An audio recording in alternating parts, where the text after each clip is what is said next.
Let's bring in Treasury Secretary Scott Bessent. Welcome to Fox News Sunday, Mr. Secretary. Good to have you.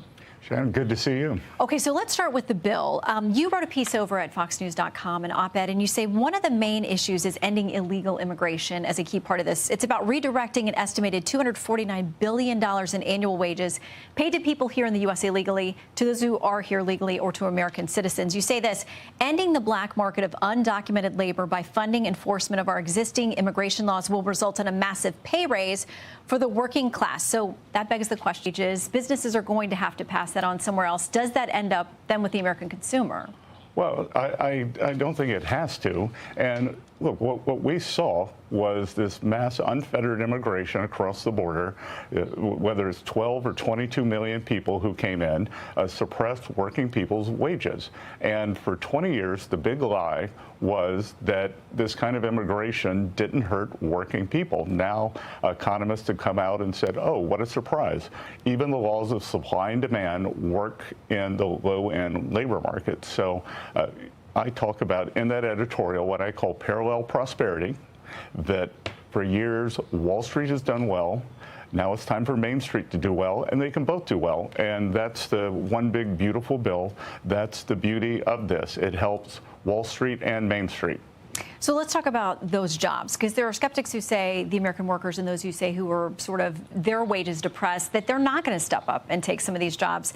Here's a bit of analysis from libertarian-leading Cato Institute. They say the U.S. labor market remains tight, and there are simply not millions and millions of idle American workers sitting on the sidelines just itching to take these newly opened jobs.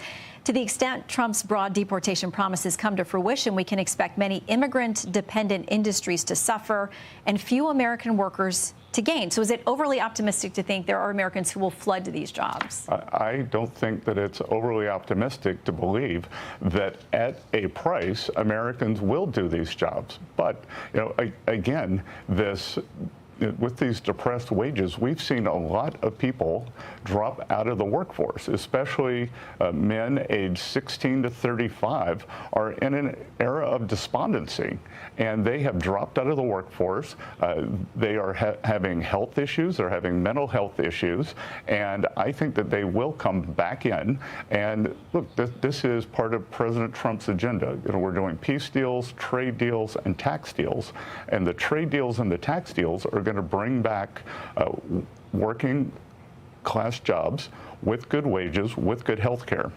So let's talk about tariffs, because obviously we're hitting this deadline. We think this week the president's talked about sending out letters to a number of our top trading partners about, listen, if you can't get a deal, kind of this is the drop dead deadline. We are going to drop a new set of tariffs come August 1st. So is it fair to say there's a bit of a pause on the July 9th deadline for some of these trading partners? Who do you think is getting these letters first? Well, Shannon, I don't think it's a bit of a pause, because I think what's happened is there's a lot of congestion going into the home stretch. And you know, as part of the trade team, what's great about having President Trump on side is he's created maximum leverage. So by telling our trading partners that they could boomerang back to the April 2nd date, I think it's really going to move things along the next couple of days and weeks. Okay, so let's talk about some analyses on these tariffs from the AP. They say this: a JP Morgan Chase Institute analysis finds a critical group of U.S. employers would face a direct cost of $82.3 billion from President Donald Trump's current tariff plans.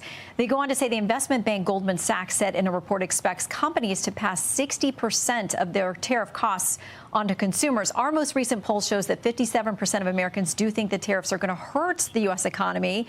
So some of the experts, everyday Americans, they have real concerns about how this is going to cost them. What's your message to them? Well, I think there's a lot of misinformation out there.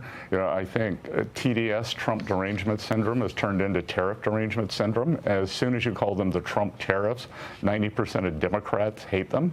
And you know, I'm going to have to disagree with Goldman Sachs and JP Morgan. The empirical data shows that we have seen no inflation thus far, and you know, we'll see over the coming months. And you know, Shannon, there's a big difference in inflation and a one-time price adjustment also. Inflation is a generalized monetary phenomenon. We're not going to see that.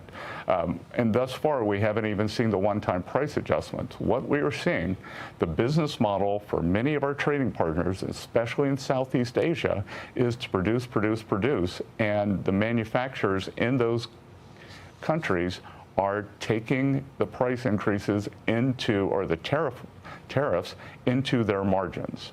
So let's talk